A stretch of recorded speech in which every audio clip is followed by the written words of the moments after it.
بعد تغلبه وتفوقه على الترجي التونسي بثلاثية نظيفة في عقر داره، اكتسح النادي الأهلي الترجي التونسي في رادس بطول الملعب وعرضه. أداء رائع جدا جدا من المدير الفني للنادي الأهلي مارسيل كولر ولاعيبة النادي الأهلي والإدارة والجماهير اللي ما حضرتش هذا اللقاء. الأهلي يقسو على الترجي التونسي بدون جمهور وينفرد به في رادس، ويقسو عليه بثلاثية نظيفة، بل نظيفة جدا. كان ممكن الأهلي يكسب سداسية وليست ثلاثية. الفوز الجامد دوت والرائع دوت، الأهلي بيضع قدمه اليمنى في النهائي، في حين ان هو ينتظر من الفائز صن داونز الجنوب افريقي والوداد المغربي. نقدر نقول كده بالفم المليان الأهلي لنهائي افريقيا. من المرات القليلة جدا جدا جدا يا جماعة ان احنا نشوف الترجي التونسي بجلالة قدره بالمنظر ده، وفين ده في ملعبه.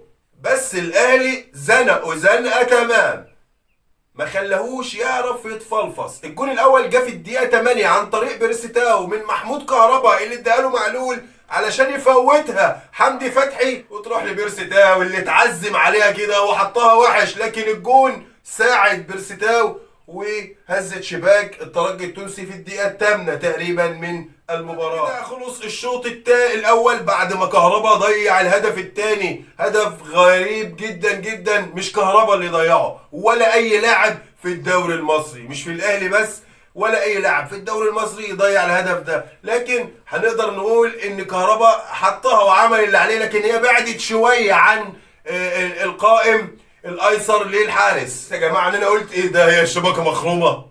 وعشان ينتهي الشوط الاول بالنتيجه دي 1-0 ويبدا الشوط الثاني، وكنت متوقع ان الشوط الثاني هيبقى احلى من الشوط الاول. وبالفعل الترجي عايز يتعادل، الترجي عايز يرجع تاني للقاء عشان لما يجي عندنا مصر يبقى في نديه ويبقى 1-1 مثلا ويقفل على كده ففتح خطوطه عشان بيرستاو ياخد كوره مرتده من محمد هاني ويلم ويلم ويلم لمته على نص الملعب وقلب الملعب وفي حدود منطقه الجزاء بالظبط، بيركن كوره صعبه جدا جدا على اي حارس في العالم ان هو يتعامل معاها، لان هو خد الفرقه كلها ناحيه اليمين ويركنها ناحيه الشمال، ما يحطهاش الا بيرستاو. هو يا جماعه بيرستاو لاعب محنك خد الاهلي الكوره يجيبها يمين ويجيبها شمال ويتلاعب بالترجي على طول الملعب وعرضه، ويروحوا عند الجول ويرجعوا ويروح. زهقتونا، ما تحطوا التالت بقى.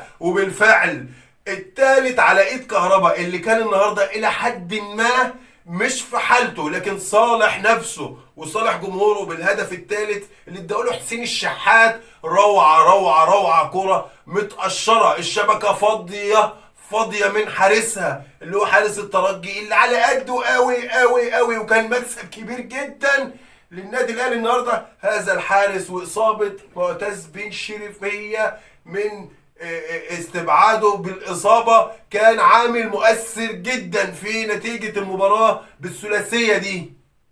وكهربا بيحط الكوره بمنتهى السهوله عشان يبقى الهدف الثالث، والاهلي بقى مسك الكوره واتدلع بقى ودلع جماهيره قدام الشاشات، وقعد بقى يجيب الكوره وينقلها ويروح للجول ويرجع وفرص بتضيع. يعني النهارده يا جماعه اقل حاجه كان الاهلي يكسب 6، وكانت هتبقى اكبر نتيجه بين الاهلي والترجي ذهابا وايابا، لكن الاهلي رأف بحال الترجي واكتفى بثلاثيه نظيفه في رادس علشان يحط رجله اليمنى واليسرى كمان للمباراة النهائية. هنشوف يا ترى هنلاعب صن داونز الجنوب افريقي ولا الوداد المغربي. انا اتمنى يا رب اي حد من الاثنين، بس المهم ان احنا نكسب ويكون الاهلي في حالته. وزي ما قلت لكم قبل كده ان المباراة النهائية هتبقى مباراتين، الاولى هيبقى النادي الاهلي جوه البلد، يعني هنلعب الاولى في استاد القاهرة، الثانية هي هتبقى في المغرب يا في جنوب افريقيا. ده اللي هنشوفه ان شاء الله وهنتاكد منه الى حد ما النهارده لما الفرقتين يلعبوا بعض الصن داونز والوداد.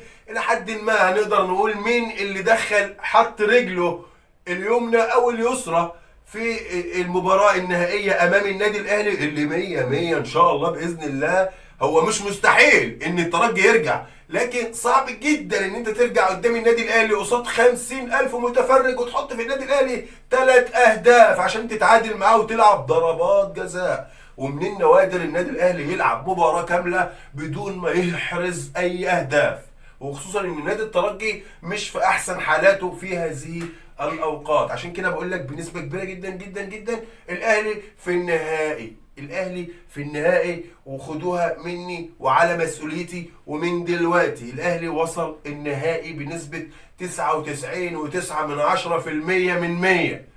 الاهلي مستني اللي هيوصل من الوداد وسان داونز الجنوب افريقي. شكرا شكرا شكرا رجالة النادي الاهلي، وكل الشكر والتقدير مجلس ادارة النادي الاهلي، شكرا لجماهير النادي الاهلي، حتى للناس اللي بتتفرج على النادي الاهلي خلف الشاشات.